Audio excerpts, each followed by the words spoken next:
Hello and welcome to All About Footy, episode 6, the celebration episode, because Canada has made it to the freaking World Cup. Officially. Oh my god, dude. So, I was talking to Daniel the other day, and I straight up asked him, like, Daniel, at the beginning of this window, did you, first off, if I were to tell you that Canada would finish first in their group, what would you say? And he's like, I think you're an idiot. I'm like, yeah, fair enough. I would think I'm an idiot too. But if I were to tell you that we played half the games without Alphonso freaking Davies, what do you think? He's like, I think you're on bath salts. I'm like, yep. I probably, if I would have predicted that, I definitely should be on bath salts. Yeah. But sure enough, Canada has not only qualified for the World Cup, they topped CONCACAF, the kings of CONCACAF, and they did so without arguably one of the best players in the world, Alphonso Davies. Just sink it in, man. Let it soak in. Like, That's oh crazy. my god, man. Like, I still can't believe it. Jeez, like, unreal. And they had a pretty rough start, too. You know, a tie to Honduras at home. Tough start there. Then they go away to U.S., draw there, huge points. And then at home to El Salvador. And that game started off rough for us, too. Didn't we, like, let in the first goal and then come back and just destroy them or something? Or was it a 3-0 win? I don't remember what it is. It's all a blur, okay?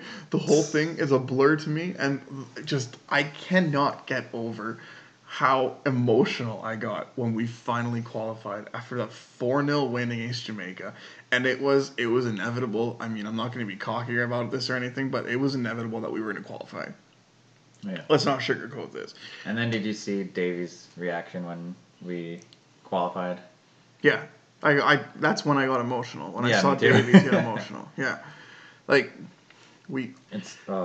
I predicted that we'd win. We'd go 1-1-1. We ended up going 1-2. So, yeah, we lost 2 games, unfortunate. We lost both of our away games. And that ended up bringing us down the ranking. So we weren't in pot 3. We were in pot 4 for the World Cup. But honestly, we made it. Like, it'll just go up from there. That's all that matters. Yeah. So we'll talk about the window. Costa Rica game, unfortunate, boneheaded play by Mark Anthony Kaye. I think it's just immaturity and a lack of experience that led to that. I think he's going to learn from it. I do, however, think that he might have lost. Like, he's on the outside looking in for a World Cup spot, I think. Because I know Herdman's going to try to bring up the quality of his squad for the World Cup. Mark Anthony Kaye is not the defensive midfielder that is going to stop Kevin De Bruyne and Luka Modric. That's not happening. Please. Like, that, not a remote chance. No. No. So, I agree. John Herdman has his work cut out for him for sure. But I guess we'll get into the World Cup grouping in a second here. But the Costa Rica game, in the 1-0 loss still, the second half, the first half was train wreck, honestly. It wasn't great. They played quite poor. That second half was quite possibly the best 45 minutes of football I've seen in this entire window from Canada. They were unreal. They dominated with 10 men. So many chances. Completely outclassed, completely dominated. Hit 3 or 4 posts, I think. Unreal level of football from them, man. That was incredible. They lost. Okay. Costa Rica had a lot more to play for because they won out their, they won out, and that's how they qualified for the World Cup. Or, sorry, they qualified for the international playoff, intercontinental playoff. Yeah. Against New Zealand it is. So, that, like, Costa Rica had a lot more playing. Their loss to Panama, apparently they did not play a very good game. But, I mean, they were partying in Toronto for a whole 2 days. I didn't expect anything less. I was hoping for at least a tie. I didn't expect anything less than that. But Canada are the kings of CONCACAF. I haven't sunk in yet, to be completely honest with you. No. I'm still like. Who is your player of the? I'm gonna ask you for the goal of the qualification round, as well as the best player in the qualification round. Okay, I'm gonna let you think about this. Top goal? The best goal of the qualification round? Like out of the whole... Out of all of them. Okay. For me, it's one very clear, evident winner. But if you pick it, I can pick a different one that was still a very good goal. Can it be my favorite? Sure, you can go. Okay. What was your favorite goal? Yeah, T.B. Hutchinson one. Okay. That's the funniest goal I've ever seen in world. Yeah, okay, that's a good goal. Off his butt, then off the back of his neck, and then over the goalie. And somehow it goes past the goalie. Clue. Okay. I think the best goal, though, has to be Alphonso Davies against Panama.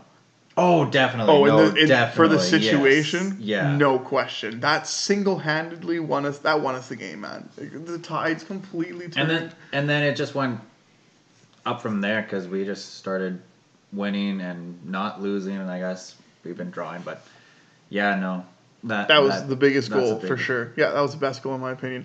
Now the best player, who do you think it was? So I'm gonna be biased. You're gonna go with Borjan. Yeah, I'm going to go with Borjan. Yeah. I'm glad you picked him though. Yeah. I'm a goalie, so I have to go with my boy.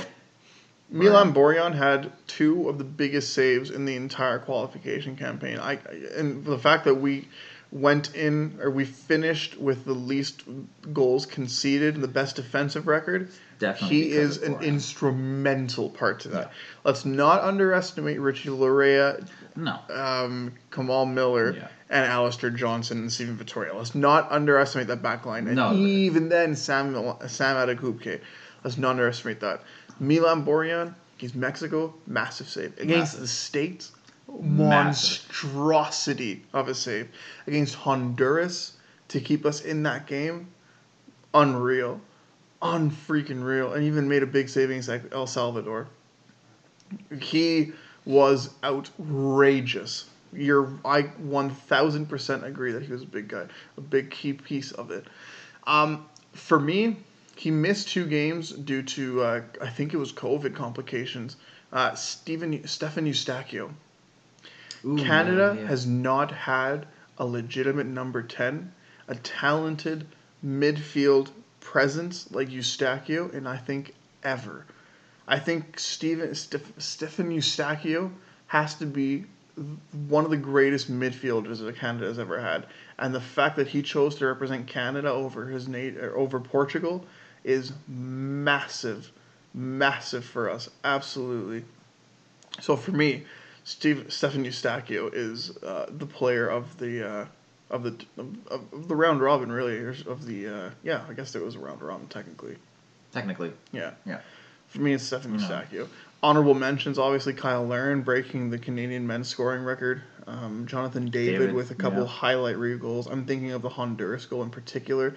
That goal in the 70th minute, I think, is the one that he scored. Sam Adekupke, unreal. Richie Larea had some monster performances. Alistair Johnson came up clutch. Kamal Miller, I think, is the most underrated defender on this team. Unreal how good that man is. Yeah, definitely a lot of honorable mentions. Honestly, as I'm thinking, and we will get to the draw and everything, but for Canada I'm going back to my boy, for Canada to like at least stay in the group, like compete, I think Borjan's going to have to win us a game. I think. I think he can. I think in order for us to get good results, we have to at least beat one of Croatia or Belgium. And definitely. I think we can. And like I said, we'll get to that in a little bit, but I think it's possible. And there's a few things that we're going to have to do in order to do that. But. Yeah. And now that, again, we're going to talk about the table or the groups and everything. But now that Herdman knows like his teams, he can definitely like prepare his team to. I'm really glad you brought up Herdman because we can't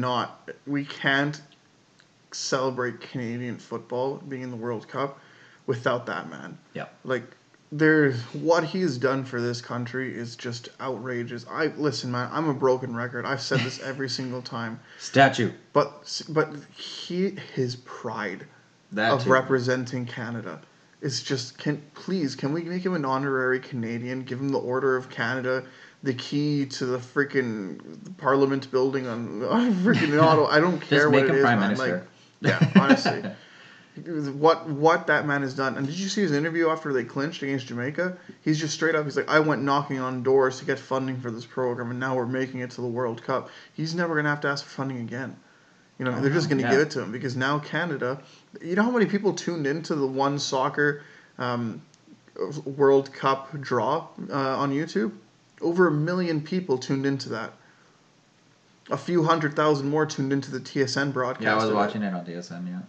Like, isn't that insane? Millions of Canadians were watching that just to see where we would get drawn. Not even a game, man. Just to see where we would be drawn. Like, that's just insane. And he has so much pride. He has so much pride in the country.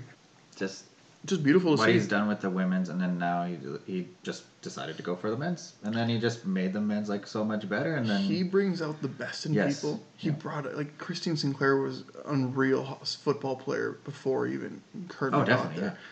He brought out so much in her, and she subsequently has brought out much more in the other women in the national program.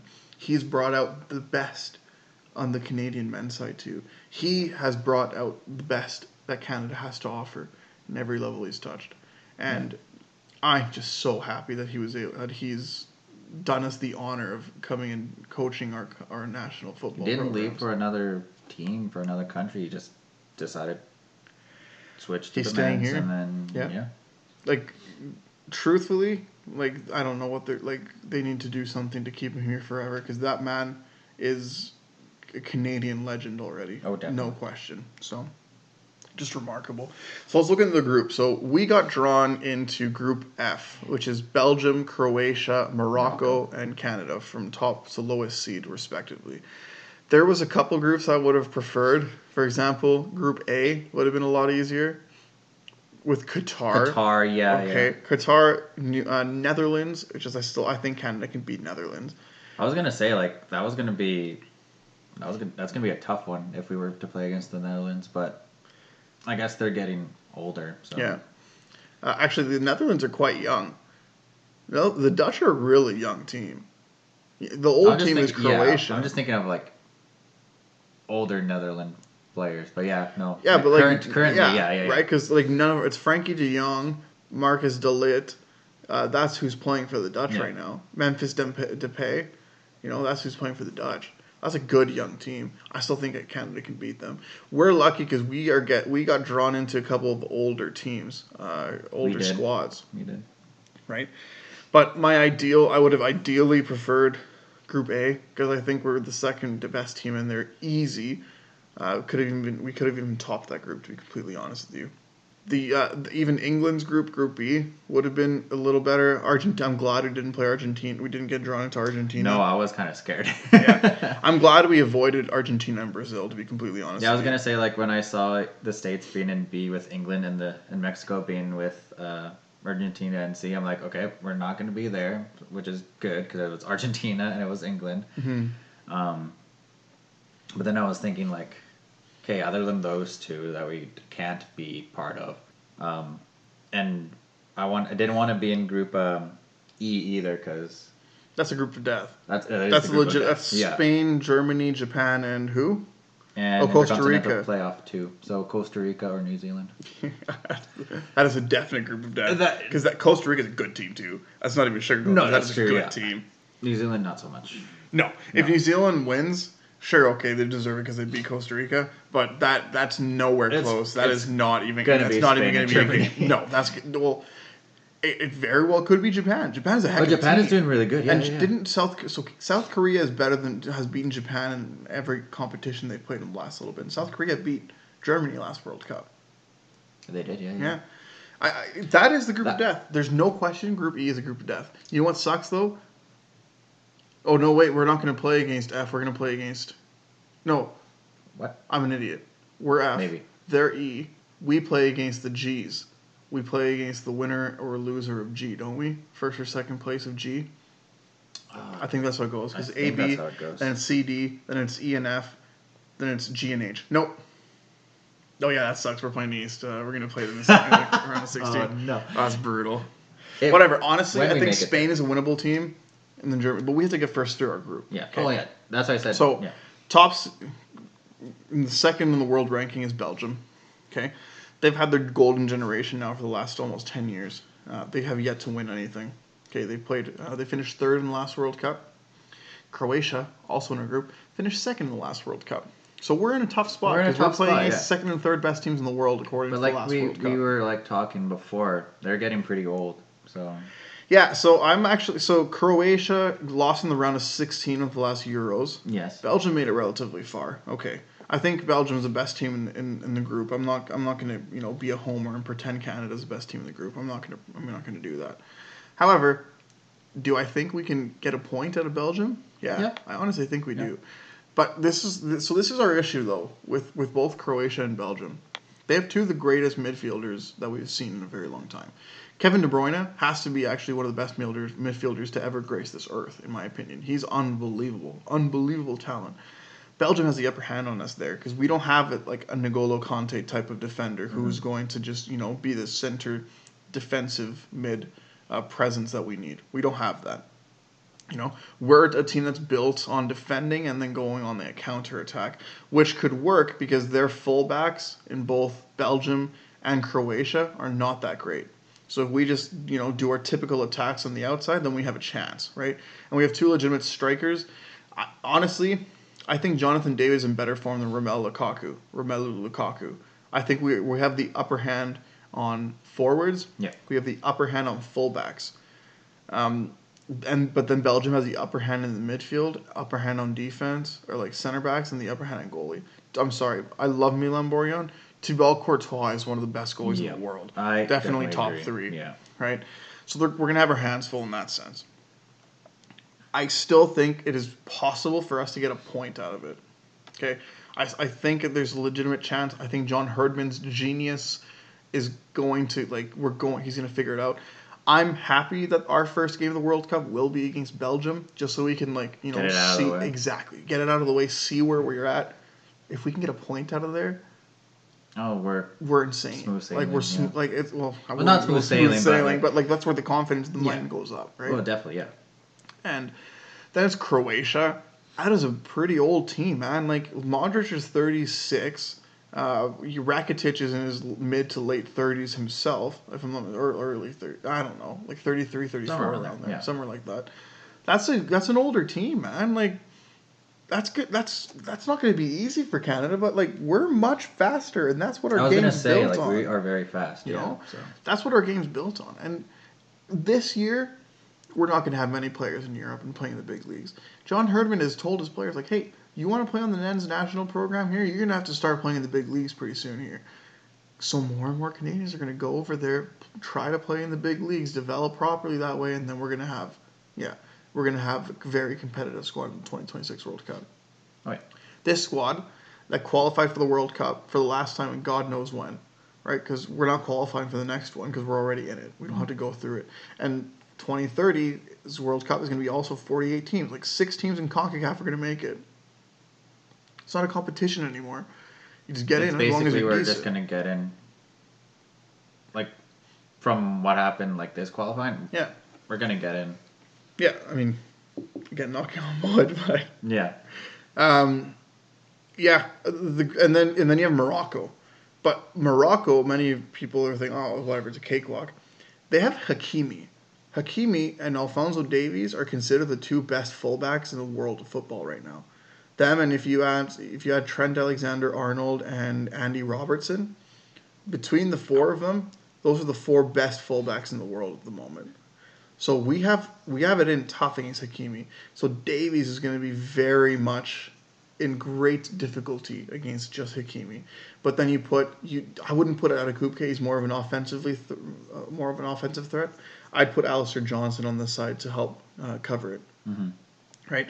John Herdman has a lot of time to think about his plans, I guess, for the group stage. He definitely has a lot of time to think about it. But at the end of the day, we're going to a World Cup.